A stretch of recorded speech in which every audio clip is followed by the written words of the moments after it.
வணக்கம். என்னுடைய பேர் நிலவன்.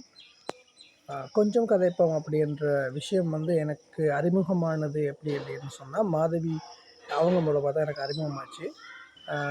மோஸ்ட்லி எனக்கு அவங்கள மாதிரியே புக்ஸ் ரீடிங் அப்படின்றது ரொம்ப பிடிக்கும்.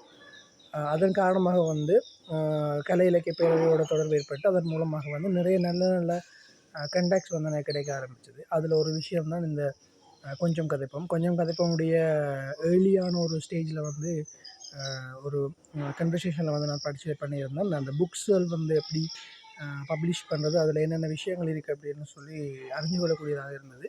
அதுக்கப்புறமா தொடர்ந்து இந்த கொஞ்சம் கதைப்போமுடைய எல்லா எபிசோடும் நான் கொஞ்சம் கொஞ்சமாக பார்த்துட்டு வரேன். நிறைய நல்ல விஷயங்கள் அதில் இருக்குது. அதாவது தொழில் வழிகாட்டல் சம்மந்தமான நிறைய விஷயங்கள் அதில் தெரிஞ்சு கொள்ளக்கூடியதாக இருக்குது. எனக்கு தேவையோ தேவையில்லையோ 1, 2 விஷயங்கள் அதில் புதுசாக தெரிஞ்சு கொள்ளக்கூடிய மாதிரி இருக்குது.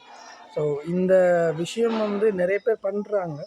ஆனால் இந்த கொஞ்சம் கதைப்பு மூலமாக நம்ம ஸ்ரீலங்காவுக்குள்ளே, அது முக்கியமாக தமிழ் பேசுகிற மக்களுக்குள்ளே இந்த மாதிரியான ஒரு விஷயங்கள் போய் சேரும்போது முக்கியமாக அவங்களுக்கு தெரிஞ்சு கொள்ளக்கூடிய மாதிரி இருக்கும். என்னென்ன விஷயங்கள் இங்கே இருக்குது அப்படின்றத இருந்த இடத்துலேயே தெரிஞ்சு கொள்ளக்கூடிய மாதிரியான ஒரு வசதிகள் இருக்குது. ஸோ இந்த விஷயம் உண்மையிலேயே ரொம்பவே பாராட்டக்கூடிய ஒரு விஷயம்தான். எவ்வளோ வியூஸ் வருது, எவ்வளோ லைக்ஸ் வருது அப்படின்ற விஷயங்களெல்லாம் தாண்டி ஒரு விஷயத்தை நாம் கொண்டு போய் சேர்க்கணும் அப்படின்றதுல கொஞ்சம் கதைப்பம் ரொம்பவே சிரத்தையோடு செயற்படுறது எனக்கு சந்தோஷமாக இருக்குது. தொடர்ந்தும் நான் இதில் விஷயங்களில் பங்கேற்க முடியலை அப்படின்னு சொன்னாலும், இந்த கொஞ்சம் கதைப்பமுடைய எல்லா எபிசோடையும் அதனுடைய வளர்ச்சியை நான் பார்த்து சந்தோஷப்பட்டுட்டு தான் இருக்கேன். ஏன் அப்படின்னு சொன்னால், ஒரு காலத்தில் நம்மளுக்கும் அது ஒரு விஷயத்தில் ஹெல்ப்பாக இருந்தது. நான் ஒரு புத்தகம் வெளியிடும்போது அது எனக்கு ரொம்பவே ஹெல்ப்பாக இருந்தது. நிறைய விஷயங்கள் தெரிஞ்சு கொள்ளக்கூடிய மாதிரி இருந்தது.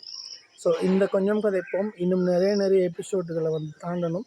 அதேபோல் அதன் மூலமாக நிறைய பேருக்கு நிறைய பிரயோஜனம் கிடைக்கணும் அப்படின்னு சொல்லி நான் இந்த நேரத்தில் வாழ்த்து நிற்கிறேன்.